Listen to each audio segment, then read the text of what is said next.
여러분, 우리 빌레몬서를 주일날 쭉 읽었는데 이제 오늘로 끝나고 이제 다음 주부터는 새로운 말씀이 열려질 거예요. 기대하십시오. 빌레몬서의 그 배경을 잠깐 정리를 해드리면 여러분이 기억하시도록, 빌레몬은 사람 이름입니다. 어디에 사는 사람이냐? 골로새입니다. 근데 골로새는 어디냐? 이렇게 한번 보시면 쉬울 겁니다. 이게 이제 터키, 지금 현재는 투르키예란 말이에요. 여기 서쪽의 중앙에 보면 에베소라는 지역이 있어요. 이 에베소는 당시 이 터키 아시아 지방의 제일 큰 도시, 그리고 저 끝 동쪽에는 안디옥이 있어요. 이게 두 번째 도시. 그런데 이 에베소에서 약 내륙으로 160km 정도 들어간 지점에 있는 교통 요지입니다. 옛날에는 여러분 잘 알다시피 큰 기차나 비행기가 없잖아요. 그러니까 주로 마차를 타고 통행을 하는데, 로마 시대란 말이죠. 그래서 큰 도로를 이 골로새에서 에베소까지 열어놨어요. 교통 요지인 거예요. 그리고 라이코스라고 하는 강이 북쪽에서부터 쭉 흐르고 있는 거예요.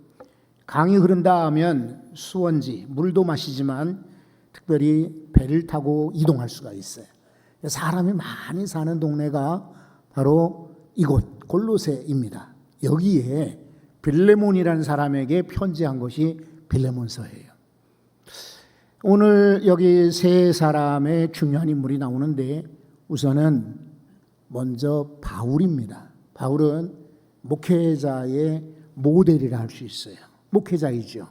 이 교회를 직접 개척하지는 않았지만 복음을 전함으로 에바브로라고 하는 사람, 골로새 출신의 사람이 바울을 통해 복음을 듣고 고향에 교회를 세웠는데, 그 교회가 골로새 교회인 거예요. 바울이 목회자인 거예요. 목회자의 모델입니다. 나중에 말씀드리고, 두 번째 인물이 바로 빌레몬인 거예요. 빌레몬은 어떤 사람인지를 조금 더 우리가 성경을 열어보는 것이 좋겠습니다. 그래서 한번 1장 1절부터 한번 보겠습니다. 1절에 그리스도 예수를 위하여 갇힌 자 된 바울과 및 형제 디모데는, 읽어보세요. 우리의 사랑을 받는 자요 동역자인 빌레몬, 이렇게 소개합니다. 사랑받는 자다. 성도들의 모델인 거예요. 여러분 어디서든 집에서야 당연히 그러시겠지만, 부모님에게 당연히 사랑받으시겠지만, 일터에서나 교회에서, 지역에서도 언제나 사랑받는 분 되시기 바랍니다. 두 번째는 동역자라고 그랬잖아요. 동역자, 코워커 이런 말이거든요. 함께 일하는 사람. 그런데 이 동역자라는 원어의 그 의미는 뭐냐면 함께 멍에를 지었다, 이런 말이에요. 소가 두 마리가 있으면 멍에를 지우는 거예요. 그리고 쟁기를 가지고 혹은 짐수레를 끌게 하는 거예요. 상상해 보십시오. 같이 멍에를 지었는데 이 손은 이리 가고 저 손은 저리 가겠습니까? 그렇지 않죠? 동역자, 함께 간다 이 말이에요. 여러분 빌레몬처럼 목회자가 앞으로 갈 때 여러분도 같이 앞으로 가셔야 합니다. 근데 목회자는 앞으로 가는데 엉뚱하게 이 성도는 오른쪽으로 뒤로 간다면 동역자일 수가 없어요. 그러니까 말로만이 동력이 아니라 함께 가는 자 되시기 바랍니다. 2절을 한번 보십시오. 2절에 보면 자매 아비아와 우리와 함께 병사된 아키포와 내 집에 있는 교회에 편지하노니 라고 말합니다. 아비아는 부인, 아내일 것이고 아키포는 아들일 것입니다. 그러니까 세 사람, 아버지와 엄마와 아들이 그 교회에 충성된 일꾼이었던 거예요. 여러분 기도하시죠? 이미도 가족들이 다 충성하는 분들 감사한 일이죠. 그렇지만 앞으로도 계속해서 여러분 모두가 다 온 가족이 함께 충성할 수 있기를 바랍니다. 여러분 4절을 한번 보시겠어요? 4절에 내가 항상 내 하나님께 감사하고, 그 다음에 읽어보세요. 그렇죠. 제가 다 읽어도 되는데 여러분들이 성경을 읽으면서 관심 갖도록, 그리고 읽으면서 기도하시도록 읽자고 한 거예요. 내가 너를 생각할 때마다 감사하다. 어때요? 좋은 사람이죠? 그리고 내가 기도할 때마다 너를 말한다. 이거 보통 일이 아닌 거예요. 바울이 얼마나 많은 교회를 지금 지나옵니까? 얼마나 많은 사람들을 만났습니까? 그런데 생각하면 감사하고 기도할 때마다 너의 이름을 생각한다. 이렇게 말하고 있어요. 여러분, 지난 주간에 월화수해서 우리 교단에 목회자 순례가 있었어요. 제주도에서. 잘 됐죠. 그리고 원로된 이들은 공짜랍니다.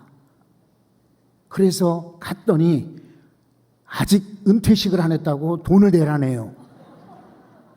하지만 어떻게 해요? 그냥 뭐 간다고 했으니까 돈 안 준다고 에이 나 안 가 이럴 수는 없고, 그래 휴가 겸 가자고 갔는데 마침 둘째 날 점심을 제가 옛날에 살았던 모슬포라고 하는 곳에 식당이 예약이 돼 있더라고요. 잘 됐다. 식사를 마치고 저희 식구랑 제가 군인교회, 제가 섬겼던 군인교회를 갔어요. 조용하죠. 낮 시간에. 아무도 없지요. 그런데 한 바퀴 쭉 돌면서 옛 생각을 하게 되는데, 그렇겠죠? 옛 생각을 하는데 그냥 머릿속에 일부러 기억하려고 하지 않아도 딱 떠오르는 사람이 있어요. 권사님 한 분, 집사님 한 분, 그리고 저랑 군종실 사무실에서 근무했던 하사 한 분, 변숙자 권사님이신 거예요. 기도 많이 하는 권사님 생각이 나는 거예요. 좌동희 집사님이신 거예요. 여전도 회장을 하셨고 참 충성스럽게 섬겼던 분이에요. 전영길, 지금은 장로님 되셨지만 이 하사, 이분이 생각이 나는 거예요. 떠올라요. 43년이 됐는데 평화교회에도 여러분 수많이 거쳐간 목사님들이 여러분 생각할 때마다 감사하고, 여러분 기도할 때마다 여러분의 이름이 생각나고, 빌레몬과 같은 그런 좋은 성도 되시기 바랍니다. 아우 나 저 사람 생각도 하기 싫어. 아우 나 저 사람 별로 기억하고 싶지 않아. 일이 되면 안 되겠죠? 참 그분 감사해. 그분 생각할 때마다 고마워. 그분 때문에 내가 위기도 어려움도 있었는데 이만큼 됐잖아. 참 나를 많이 도와줬어. 그래 기도할 때마다 생각나는 인생. 기도할 때마다 생각나는 인물 여러분이 되시기를 바랍니다. 여러분 한 번 더 6절을 봅니다. 6절에 이로써 무슨 교제라고 해요? 믿음의 교제가 우리 가운데 있는 선을 알게 하고 그리스도께 이르도록 역사하느니라. 우리는 교제해야 합니다. 사람이기 때문에 친구도 만나고 이웃도 만나고 동창도 만나고 그렇겠죠? 일터에서 만난 이들 만나고 군대에서 만난 이들 만나고 옛날에 여기저기 거래처에 있는 사람 만나고 교제합니다. 다 중요해요. 그런데 성도들은 믿음의 교제가 있어야 됩니다. 예배만 드리고 가시잖아요. 아무런 상급이 없어요. 그리고 정작 중요할 때 힘이 되지를 못해요. 그런데 여러분들이 남아서 예배만 드릴 뿐만 아니라 봉사도 하고 그렇죠? 그리고 사귄단 말이에요. 믿음으로 교제할 때에는 하늘의 상급이 있습니다. 그런 거로 다른 교제도 중요하지만 빌레몬처럼 칭찬받으십시오. 당신은 참 누구와도 믿음의 교제를 잘하는구나. 그래서 우리로 하여금 선을 알게 하는구나. 우리로 하여금 그리스도에게 이끌게, 그리스도를 알게 하는구나. 믿음의 교제예요. 자, 이제 첫 번째 인물인 빌레몬은 이쯤 하고 두 번째 인물인 오네시모를 한번 생각해 보려고 합니다. 오네시모 노예입니다. 이 사람은 빌레몬의 집에 아마 소속이 되었던 것 같아요. 그런데 어느 날 사건이 일어났는지 아니면 무슨 오해를 했는지 아니면은 좀 이렇게 실수를 했는지 모르지만은 이 오네시모가 도망을 가요. 근데 근처에 가게 되면 잡힐 거 아니에요. 그리고 알아보겠죠. 그래서 에베소도 아니고 멀리 로마까지 갑니다. 로마는 로마 제국의 수도요. 인구가 많으니까 숨기 좋은 거예요. 그리고 로마의 인구 가운데 절반은 노예거나 그 또 노예의 절반은 자유민, 해방된 노예인 거예요. 다시 한번, 로마에는 도시가 크니까 인구가 많은데 그 인구의 절반은 노예예요. 근데 그 노예의 또 절반은 자유민이에요. 그러니까 이렇게 주인에게 생명을 구해줬다. 아주 놀라운 그런 일을 했다. 그러면 주인이 마음이 좋게 되면 충성된 종, 일 잘했던 종은 자유를 주는 거예요. 너 자유야 하면서 노예 해방을 시켜주는 거예요. 그러니까 이 오네시모가 로마에 가면 해방된 노예 중에 하나겠지. 이렇게 사람들에게 인식이 되기 때문에 종이라고 해도 로마에 있는 것이 안전한 거예요. 그런데 어떡하나요? 로마에 갔더니 하필이면 복음을 전했던 바울을 만나게 되는 것입니다. 우연히 만났는지 일부러 바울을 찾아갔는지는 모르지만 저는 우연히 만났을 거다라고 생각을 해요. 그런데 하나님께서 바울을 붙여주신 거예요. 바울의 복음을 듣고 변화된 것입니다. 이 오네시모 어떤 사람인지 한번 보십시오. 자, 여러분 이제 10절을 읽어봅니다. 10절. 갇힌 중에서 낳은 아들 오네시모를 위하여 내게 간구하노라. 갇힌 중에서?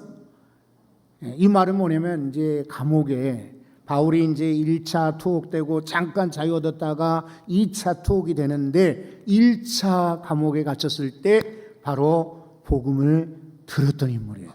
바울이 감옥에 갇혔어도 우리처럼 완전히 격리된 게 아니라 가택 연금되다시피 그래도 담장 밖으로는 사람들 만나거나 대화할 수 있었기 때문에 이 감옥에서도 복음을 전할 수가 있었어요. 갇힌 중에 낳은 아들이다. 여러분 이제 목요일 날 우리 교회에서 교도소 가잖아요. 남부교도소. 이거 중요합니다. 의외로 많은 교회들이 관심을 갖고 있지 않다가 우리 교회에서 교도소 간다 그러니까 물어봅니다. 어떻게 교도소를 가느냐? 교도소 가서 어떻게 예배를 드리느냐? 그런데 예배를 드릴 때 여러분 얼마나 이 수용자들에게 큰 힘이 되는지 몰라요. 1200명 가까이 지나고 있는데 그 중에 목요일 날은 공장, 여기저기서 온 이들이 이제 공장이라고 이제 이런저런 훈련받고 교육받고 물건 만드는 공장에 있는 분들이 약 350명이 온다고 하잖아요. 그러면 거의 절반이 오는 것입니다. 그리고 우리는 목요일 날도 예배드리고 때로는 금요일 예배드리죠. 금요일 날은 또 다른 이들이 와서 예배를 드리는데 그때도 150명에서 200명 예배를 드립니다. 1200명 중에 절반은 예배를 드리는 거예요. 그러니까 이럴 때에 복음을 듣고 변화되는 이들이 많은 거예요. 교도소 선교가 그리 중요한 거예요. 오네시모가 변화되었듯이. 그래서 실은 여러분 이제 교도소 선교하는 단체 중에 이름이 오네시모 선교회가 있어요. 과거에 이렇게 사고로 실수로 옥에 갇혔다가 이제 나온 사람들이 모여가지고 새 사람이 되어서 오히려 과거에 자기들이 그랬던 것처럼 교도소에 복음을 전하자라고 하는 단체가 있어요. 오네시모 선교회라고. 그러니까 오네시모는 그런 감옥에서 구원받은 인물, 어쩌면 새신자, 초신자들의 모델이라 할 수 있어요. 무슨 말이냐면 감옥은 아니지만 죄에 갇혔단 말이에요. 사탄에 갇혔던 인생들이 자유하게 된 예수 그리스도 만나서 해방되었던 인물이 오네시모잖아요. 그러니까 우리도 새신자들이 오시잖아요. 이분들이 눌렸다가 해방되게 해야 돼요. 자유하게 해야 됩니다. 예수 그리스도를 통해서 변화받게 주셔야 합니다. 11절에 그랬잖아요. 그가 전에는 내게 무익하였으나 이제는 나와 내게 유익함으로 라고 말하죠. 변화된 사람이에요. 전에는 비포 무익한 사람, 이제는 애프터 유익한 사람. 근데 미안하지만 교회를 오래 나와도 변하지 않는 사람이 있어요. 10년을 믿고 20년을 교회 다녀도 변치 않는 사람이 있어요. 안 돼요. 이 오네시모가 무익한 사람, 도망친 사람, 그리고 죄에 눌렸던 사람이 해방되었고 이제는 나와 내게도 유익한 사람이다 라고 바울이 추천하는 것처럼 바뀌어야 됩니다. 여러분의 인생도 유익한 사람으로 바뀔 수 있기를 바랍니다. 우리 모임회나 가족들 이렇게 모였을 때 가보게 되면 유익한 사람이 있어요. 이런저런 행정일을 잘 처리하고 그냥 앞장서 이런저런 집안일도 대수사 다 앞장서 일을 하고 굳은 일을 하는 사람이 있어요. 그러면 그 사람은 눈에 띕니다. 그리고 찾습니다. 왜 안 오지? 라고 합니다. 저를 한번 보세요. 어디 모임에 갔는데 제가 바빠서 안 갔단 말이에요. 그러면 사람들이 최정인 목사 왜 안 왔어? 최정인 목사 보고 싶은데 왜 최정인 목사가 안 왔지? 이러면 이런 사람이 돼야지. 안 갔는데도 전혀 서운하지가 않아. 그리고 그 사람이 없는데도 나타나는 표가 없어. 무익한 사람. 성도 여러분, 여러분들은 잘 아십시오. 실제로 그래요. 어디 가거나 유익한 사람 되시기 바랍니다. 아까 말씀드렸잖아요. 여기 그 지역 조합장 이런 이들은 정말 어려운 거예요. 어려운 일을 왜 나는 맡았는지 그래요. 그런데 하나님의 뜻과 계획이 있으실 것 같아요. 네. 잘 믿는 분이니까 아마 기도하면서 지혜롭게 쳐나가면 유익한 사람, 지역을 위해서도 교회를 위해서도 유익한 사람 분명히 그렇게 될 줄로 확신합니다. 여러분, 이제 저는 오늘 제목과 같이 사랑으로 부탁, 사랑으로 권면하노라 이 말씀을 드리려고 해요. 바울이 참 훌륭한 사람인 거예요. 그가 강압적으로 얘기할 수 있어요. 나이가 많지요. 사도지요. 그리고 어쨌든 빌레몬은 삶은 넉넉하게 사는지는 몰라도 그러나 이제 바울과 같은 그런 인물과는 비교할 수가 없지요. 그러니까 바울이 이렇게 하면 좋겠어. 오네시모 아들처럼 여겨줘. 용서해줘. 이렇게 쉽게 얘기할 수 있지만 여러분 강압적으로 권하지 않아요. 어떻게 합니까? 사랑으로 권하는 것입니다. 여러분도 그렇게 하셔야 돼요. 바울처럼. 어떻게 하는지 한번 보십시오. 자, 20절. 오, 형제요. 여기 이제 바울의 뜨거운 사랑과 애정이 담아져 있습니다. 오, 형제요. 나로 주 안에서 너로 말미암아 기쁨을 얻게 하고 내 마음이 그리스도 안에서 평안하게 하라 그랬어요. 너로 말미암아 기쁨 그랬잖아요. 그런데 영어 성경에는 베네핏, 혜택, 유익이라는 말을 해요. 왜 우리말 성경에 이렇게 번역을 했는지는 이해가 안 되지만 어쨌든 우리가 더 원어의 뜻에 가깝게 우리가 성경을 본다고 하면 너로 말미암아 내가 좀 유익하게 되었으면 좋겠다. 근데 아까 오네시모라는 이 사람의 이름이 유익이거든, 유익. 오네시모가. 그러니까 말하자면 언어 유희, 말 장난인 거예요. 그러니까 오네시모의 이름이 딱 떠오르도록 헬라어로는 똑같으니까 형제요. 내가 너로 말미암아 오네시모를 얻게 하라. 유익을 얻게 하라. 이런 뜻이에요. 여러분도 아까 말씀을 드렸던 것처럼 유익한 자 되셔야겠죠? 두 번째는 내 마음이 그리스도 안에서 평안하게 하라 라고 말하고 있어요. 그냥 조용한 상태가 아니라 이것도 영어로 표현하면 리프레시예요. 프레시하다, 신선하다. 이 말인데 리프레시, 다시금 시들시들했던 내 마음이 다시금 새롭게 되면 좋겠다. 이게 바로 이 평안인 거예요. 성도 여러분이 어디를 가든 이렇게 사람들에게 평안을 끼치고 생기를 넣어주는 인생이 되시기를 바랍니다. 저도 종종 제 자신을 돌아볼 때 나한테도 그렇게 느끼는 사람이 있을 거다 이렇게 생각하면서 말씀을 드리지만, 여러분, 호박고구마가 아니라 밤고구마예요. 밤고구마를 물도 없어요. 지금 꾸역꾸역 넣는다 할 때 내 목이 어때요? 내 목이. 요즘 고구마 값이 비싸서 안 먹어봤는데 이러지 말고 한번 상상을 해보시오. 딱딱한 밤고구마를 꾸역꾸역 넣었을 때 내 목이 어떨까요? 답답하죠? 이렇게 되어서는 안 돼요. 그냥 쉽게, 아주 시원하게 내려가는 인생이 되셔야 되잖아요. 어떤 사람 얘기 들어보면 답답해. 그리고 도대체 이해나 공감이 없는 것 같아. 이렇게 되면 안 되고, 우리 성도들은 오늘 바울이 사랑으로 권면하지 않습니까? 여러분도 빌레몬과 같은 마음으로 이 말씀을 받으십시오. 유익한 사람 되어라. 시원하게 좀 해줬으면 좋겠다. 여러분, 세 번째는 21절입니다. 나는 내가 무엇할 것을 확신한다? 순종할 것을 확신한다 라고 말합니다. 순종이란 말 많이 들어보셨죠? 그런데 엉뚱한 순종이 있습니다. 맹목적인 순종이 있습니다. 무조건 순종이 있습니다. 여러분, 그렇지 않죠? 성경에 비추어 가지고 이게 맞는 말인가, 맞는 제안인가, 맞는 뜻인가, 그러면 우리는 순종.